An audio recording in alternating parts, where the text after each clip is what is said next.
Se ha desvelado el que era, o se ha podido desvelar, el que era uno de los grandes misterios que quedaban tras la última remodelación del gobierno. ¿Por qué el presidente Pedro Sánchez prescindía del que había sido su mano derecha desde antes incluso de ser presidente del gobierno? El que había sido su mano derecha, por ejemplo, para reconquistar la Secretaría General del Partido Socialista. No lo hemos conocido porque se haya publicado en el portal de transparencia. Estas cosas no se hacen así.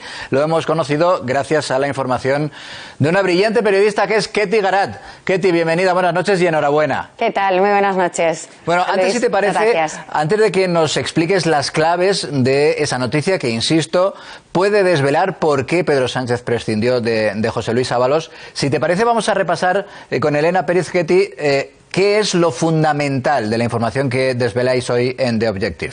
Elena.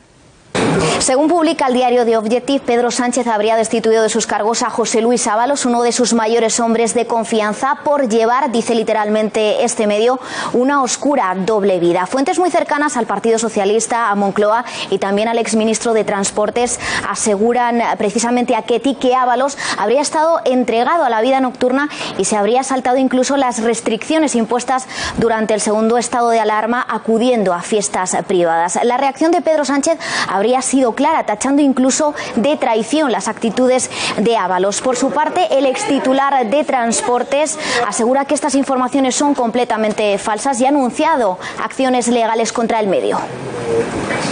Bueno, Ketty, defínenos, hasta donde puedas, por supuesto, eso de oscura doble vida del exministro José Luis Ábalos.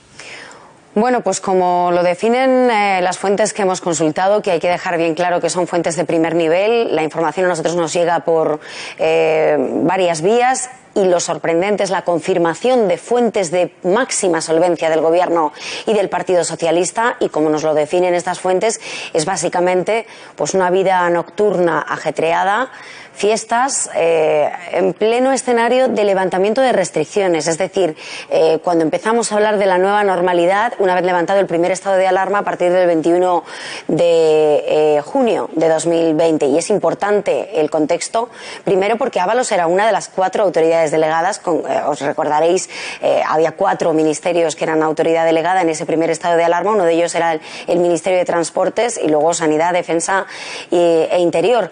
Y luego porque el mensaje permanente, recurrente desde el Palacio de la Moncloa, en esas comparecencias múltiples que se producían de forma insistente, hasta 3 al día, era el de llamamientos a la responsabilidad y al cumplimiento de las restricciones.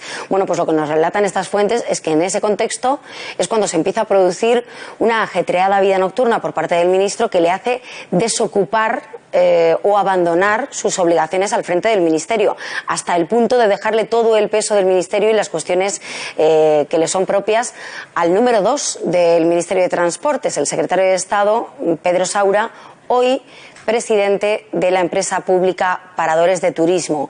Le sucede en el cargo a Óscar López, el hoy jefe de gabinete del presidente del Gobierno, que nos niega haber informado él personalmente al presidente del Gobierno, pero que no niega que se haya producido, como nos cuentan y confirman fuentes de Moncloa, a través de un intermediario, esa comunicación de una de las fiestas que se produce en el seno de un parador.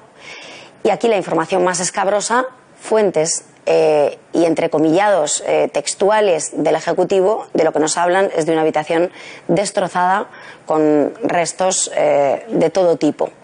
Y a partir de ahí los puntos suspensivos. Hablamos de varias amenazas, una de ellas esta información relativa a esa habitación de un parador, y también hablamos de otra amenaza en forma de documento audiovisual, un vídeo que ninguna de las personas con las que hemos hablado nos confirma haberlo visto, pero que explican claramente que esa amenaza recurrente durante los meses previos a la crisis de gobierno del 10 de julio de este año, pues motiva, derivada de una situación de extrema tensión en el Palacio de la Moncloa, que el presidente tome la decisión en el mes de mayo de destituir a su más fiel escudero al frente del Partido Socialista y del Ministerio de Transportes.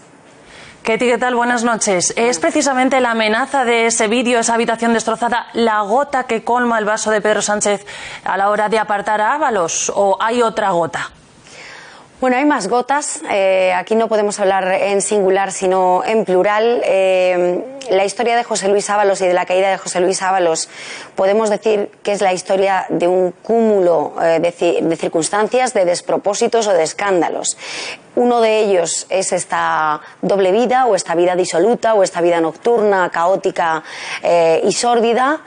Y el resto los iremos conociendo a lo largo de los próximos días, todos relacionados con causas políticas, no personales, que derivan al final en que Ábalos era un problema de primera magnitud para el presidente del gobierno. Uno, porque podía estallar un escándalo en forma de vídeo, en forma de información relacionada con esa habitación de separador. Y dos, porque ponía en riesgo o entraba en colisión directa, en confrontación con el argumentario, la narrativa, el relato del gobierno y del Partido Socialista en relación a varios asuntos que, ya digo, iremos conociendo a lo largo de los próximos días. Claro, pero por ahí quería preguntarte, Ketty, porque habrá quien piense, habrá quien diga, sé que es de hecho lo que dice el propio exministro Ábalos cuando en The Objective os habéis puesto en contacto con él. Oiga, esto en todo caso sería de mi ámbito privado, no de mi vida pública. Por cierto que el exministro Ábalos ha anunciado que va a emprender acciones legales porque dice que es falso lo que habéis publicado. Es curioso porque cuando nosotros nos ponemos en contacto con él y hablamos con él y le pedimos precisamente reunirnos en persona, porque la delicadeza de los asuntos sensibles de los que hablamos creo que requieren de un trato personal y no telefónico, él se niega y dice que toda la información es basura y que toda la información es personal. Le intentamos convencer de que estamos hablando de una cuestión política, de asuntos políticos, de la explicación política a su destitución, a su cese, y él aún así se niega. Insistimos y la conversación, se produce en 2 o 3 jornadas distintas y él no niega en ningún momento la información, simplemente dice que son cuestiones de su ámbito personal. Yo quiero decir que esto es rotundamente falso, que cuestiones de su ámbito personal hay muchas y nosotros no vamos a entrar en ese tipo de informaciones. Todo el mundo tiene derecho a tener una vida sórdida en su esfera personal y nosotros ahí no entramos porque no hay cariz político en eso. Es más, desestimamos gran parte de la información que tenemos por no entrar, por ética profesional, por ética periodística, en ese terreno pantanoso. De lo que hablamos es solo de la repercusión que su vida personal tiene en los asuntos políticos y por eso hablamos precisamente del caos en el Ministerio, por eso hablamos de las conversaciones que se mantienen en el Palacio de la Moncloa, por eso hablamos de la decisión que toma el presidente y por qué la toma y en base a qué amenazas. No entramos en ningún momento a lo que hace Ábalos, nosotros no decimos que Ábalos haga una u otra cosa, decimos lo que dice el gobierno o lo que le imputa el gobierno a José Luis Ábalos, al hombre de confianza de Pedro Sánchez hasta el 10 de julio o hasta mayo, que es cuando toma la decisión. Todo es imputable, todos son entrecomillados y desde luego creo que las informaciones que manejamos son impecables, sobre todo por la gran cantidad de información que estamos dejando fuera, por ética profesional y por respeto también al propio Ábalos y a su familia. Bueno, veíamos hace unos segundos el tuit que como respuesta ha escrito el propio exministro Ábalos, decía, exijo rectificación. Ketty, no es difícil intuir, escuchándote, que no va a haber rectificación, sino que lo que va a haber es una segunda entrega, ¿no?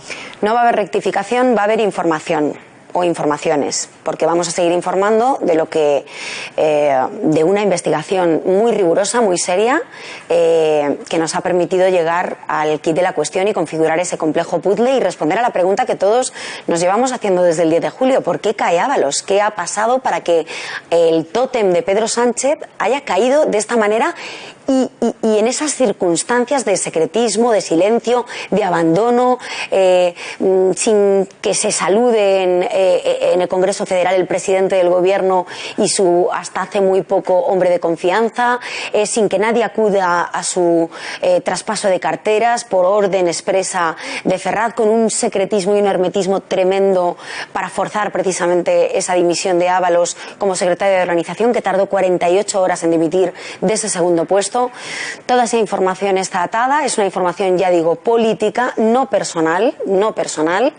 y si el señor Ábalos quiere recurrir a los tribunales, está en su pleno derecho de hacerlo, y ahí es donde pues la información que evidentemente nosotros estamos guardando con suma prudencia y con gran responsabilidad por nuestra parte, ahí llegado en ese punto, pues esas cosas tendrán que salir a la luz, evidentemente.